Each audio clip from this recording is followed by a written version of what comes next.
Hello friends, মাই simple cooking চ্যানেলে আপনাদের সকলকে স্বাগত জানিয়ে আজকের ভিডিওটি আমি শুরু করছি। আজ আমি আপনাদের জন্য নিয়ে এসেছি করলার কোপ্তা। যারা করলা খেতে পছন্দ করেন না তাদের জন্য কিন্তু এই রেসিপিটা খুব সুন্দর একটা রেসিপি।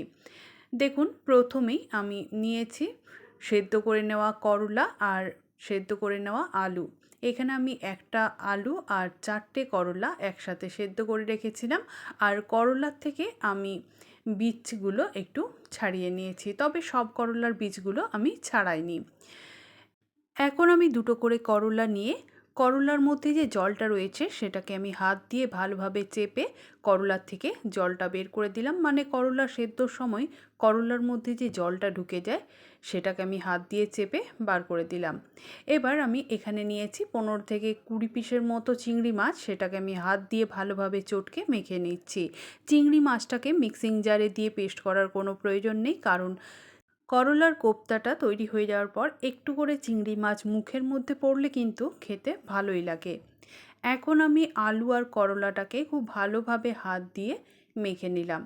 বন্ধুরা, তোমরা চাইলে চিংড়ি মাছ ছাড়াও করলার কোপ্তাটা তৈরি করে নিতে পারো। এখন আলু আর করলা আমার সুন্দরভাবে মাখা হয়ে গেছে। এবার আমি গ্যাসের ফ্লেম অন করে কড়াই গরম করে তার মধ্যে খুব সামান্য পরিমাণ দিয়ে দিলাম সর্ষের তেল। আর এদিকে নিয়েছি আমি একটা বড় সাইজের কোচানো পেঁয়াজ। তেল গরম যখন হয়ে গেছে তখন আমি দিয়ে দিলাম কোচানো পেঁয়াজগুলো। এবার পেঁয়াজটা তেলের মধ্যে দিয়ে সামান্য একটু ওই 1 থেকে 2 বার একটু নাড়াচাড়া করে দিয়ে দেব আগের থেকে চটকে রাখা চিংড়ি মাছগুলো। চিংড়ি মাছগুলো পেঁয়াজের সাথে দিয়ে আমি চিংড়ি মাছগুলোকেও পেঁয়াজের সাথে একসঙ্গে একটু নাড়াচাড়া করে ভেজে নিচ্ছি। তবে কোনো কিছুই অতিরিক্ত ভাজার কোনো প্রয়োজন নেই। এবার আমি দিয়ে দিচ্ছি গ্রেট করে রাখা 1 টেবিল স্পুন রসুন, গ্রেট করে রাখা 1/2 টেবিল স্পুন আদা আর কুচিয়ে নেওয়া 2টো কাঁচা লঙ্কা। সব কিছুকে ওই একটু করে নাড়াচাড়া করে দিচ্ছি। এইভাবে একটু করে নাড়াচাড়া করতে করতে দেখবেন সব কিছুই একটা টাইমে সুন্দরভাবে ভাজা হয়ে গেছে। এবার আমি দিয়ে দিচ্ছি পরিমাণ মতো লবণ, 1/2 টেবিল স্পুনের একটু কম হলুদের গুঁড়ো, 1 টিস্পুন ধনের গুঁড়ো, 1 টিস্পুন জিরের গুঁড়ো আর সামান্য একটু গরম মশলার গুঁড়ো দিয়ে আমি আবারও সব কিছুকে একটু নাড়াচাড়া করে দিচ্ছি। এই সময় আমি গ্যাসের ফ্লেমটাকে লো টু মিডিয়ামে করে রেখেছিলাম। মশলাটা একটু নেড়েচেড়ে নিয়ে তারপর আমি দিয়ে দিচ্ছি একসাথে মেখে রাখা আলু আর করলাটাকে। সম্পূর্ণ মশলাটা ভাজতে আমার সময় লেগেছিল 1 মিনিট। তারপর আমি মেখে রাখা আলু আর করলাটাকে মশলার সাথে দিয়ে বেশ ভালোভাবে মশলার সাথে আলু আর করলাটাকে মাখিয়ে দিয়েছি। আর এই সময় আমি গ্যাসের ফ্লেমটাকে লো টু মিডিয়ামে রেখেছিলাম। এখন আমি গ্যাসের ফ্লেম বন্ধ করে দিয়েছি আর একটা প্লেটের মধ্যে নিয়ে নিচ্ছি আলু আর করলাটা মশলার মধ্যে যে মাখিয়ে নিয়েছি সেটাকে। তারপর কিছুক্ষণ ঠান্ডা হয়ে যাওয়ার পর আমি এর মধ্যে দিয়ে দিচ্ছি 3 টেবিল স্পুন বেসন। বেসনটা দিয়ে আমি সব কিছুকে খুব ভালোভাবে মেখে নেব। বেসনটা দিলে কিন্তু যে কোনো কোপ্তার বাইন্ডিং করতে খুব সুবিধা হয়। এখন আমার বেসনটা আলু আর করলার মধ্যে খুব সুন্দরভাবে মাখা হয়ে গেছে। আর এখান থেকে আমি একটু একটু করে আলু আর করলা মাখাটা নিয়ে সেটাকে গোল গোল করে কোপ্তার আকার দিয়ে নিচ্ছি। তবে আমি মিডিয়াম সাইজের করলার কোপ্তা তৈরি করে নিয়েছি। তোমরা চাইলে কোপ্তার সাইজ আর একটু ছোট বা বড় করে নিতে পারো। এখন আমি গ্যাসের ফ্লেম অন করে কড়াই গরম করে তার মধ্যে দিয়ে দিলাম সর্ষের তেল। তেল যখন ভালোভাবে গরম হয়ে গেছে তখন আমি তৈরি করে নেওয়া করলার কোপ্তা তেলের মধ্যে দিয়ে দিলাম। আর এই সময় গ্যাসের ফ্লেমটাকে মিডিয়ামে করে রেখেছিলাম। এই সময় গ্যাসের ফ্লেমটাকে হাইতে করে রাখা যাবে না, কারণ তাহলে কোপ্তার ভেতরটা কাঁচা রয়ে যাবে, ওপরটা পুড়ে যাবে। তাই মিডিয়াম ফ্লেমেই কোপ্তাগুলো ভেজে নিতে হবে। এখন আমি সমস্ত কোপ্তাগুলোকে একটু উল্টে দিয়ে গ্যাসের ফ্লেমটা লোতে রেখে একটা মশলা তৈরি করে নেব। এখানে আমি নিয়েছি একটা মিডিয়াম সাইজের হাফ পেঁয়াজ, সামান্য একটু আদা, 2টো কাঁচা লঙ্কা, 10 পিস রসুন, একটা ছোট সাইজের হাফ টমেটো, নিচ্ছি 1/2 টেবিল স্পুন গোটা জিরে আর নেব 1/2 টেবিল স্পুন গোটা ধনে। এই রেসিপিতে যদি গোটা মশলা পেস্ট করে ব্যবহার করা হয় সেই ক্ষেত্রে এই রেসিপির স্বাদ কিন্তু আরও বেশি ভালো হয়। সামান্য একটু জল দিয়ে আমি মশলাটাকে পেস্ট করে নিলাম। এখন আমি আবারও ফিরে চলে এসেছি করলার কোপ্তার কাছে। দেখুন করলার কোপ্তাগুলো কিন্তু খুব সুন্দরভাবে ভাজা হয়ে গেছে। এবার আমি করলার কোপ্তাগুলো একটা একটা করে তুলে নেব। বন্ধুরা, এই করলার কোপ্তা অবশ্যই একবার বাড়িতে ট্রাই করবেন। এই করলার কোপ্তা কিন্তু তৈরি করে খেলে বুঝতেই পারবেন না যে এটা করলার কোপ্তা, এতটাই এইটা সুন্দর হয়। দেখুন সমস্ত করলার কোপ্তা আমি তুলে নিয়েছি। সেকেন্ডবারে আমি আবারও 5টা করলার কোপ্তা তেলের মধ্যে দিয়ে একইভাবে ভেজে তুলে নিলাম। দেখুন আপনাদেরকে আমি দেখিয়ে দিচ্ছি, সমস্ত করলার কোপ্তা আমার ভাজা হয়ে গেছে। এবার তেলের মধ্যে করলার কোপ্তা ভাজার জন্য তেলের মধ্যে যে কালো কালো দানাগুলো ছিল সেগুলো আমি পরিষ্কার করে নিলাম। তারপর ওই তেলের মধ্যে দিয়ে দিলাম একটা সেদ্ধ করে নেওয়া আলু।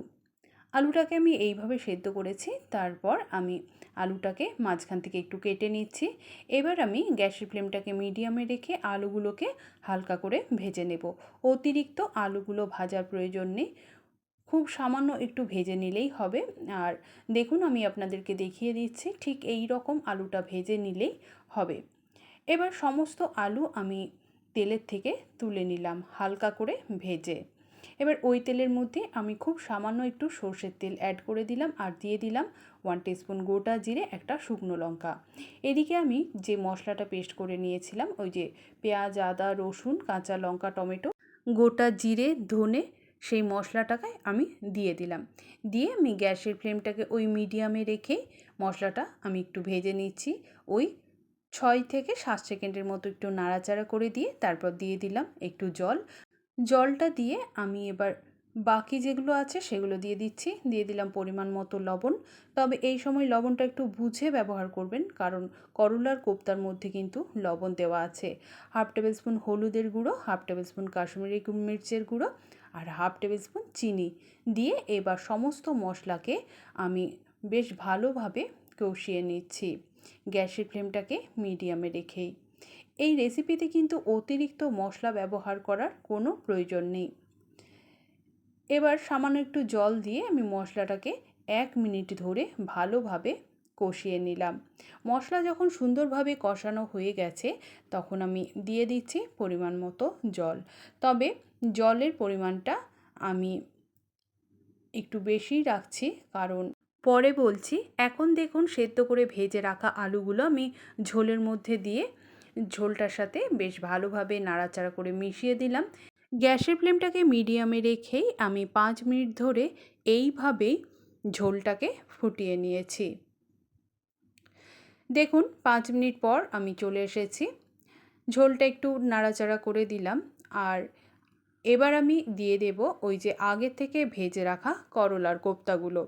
তবে এখানে আমি 8 পিস করলার কোপ্তা ঝোলের মধ্যে দিয়ে দিচ্ছি আর 2টো করলার কোপ্তা আমি রেখে দিচ্ছি, কারণ এইগুলো বড়ার মতো খেতেও ভালো লাগে।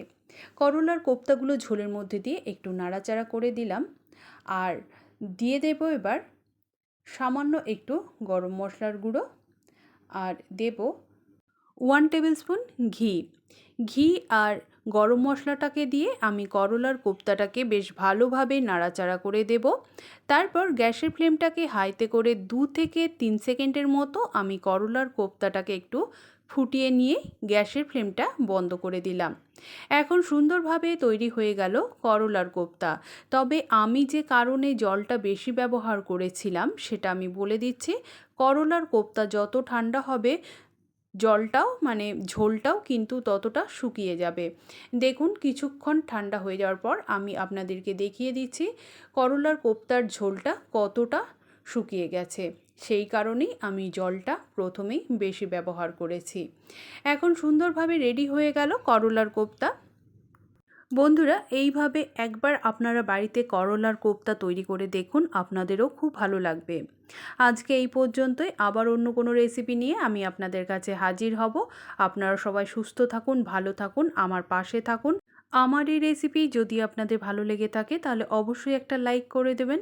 আমার চ্যানেলটিকে সাবস্ক্রাইব করে পাশে থাকা বেল নোটিফিকেশনটা প্রেস করে দেবেন, তাহলে আমার দেওয়া সমস্ত সহজ সহজ ভিডিওগুলি সবার প্রথমে আপনাদের কাছে পৌঁছে যাবে। আর রেসিপি ভালো লাগলে অবশ্যই কমেন্ট করে জানাতে ভুলবেন না। আমার এই পুরো ভিডিওটি দেখার জন্য আমার সকল বন্ধুদের ধন্যবাদ।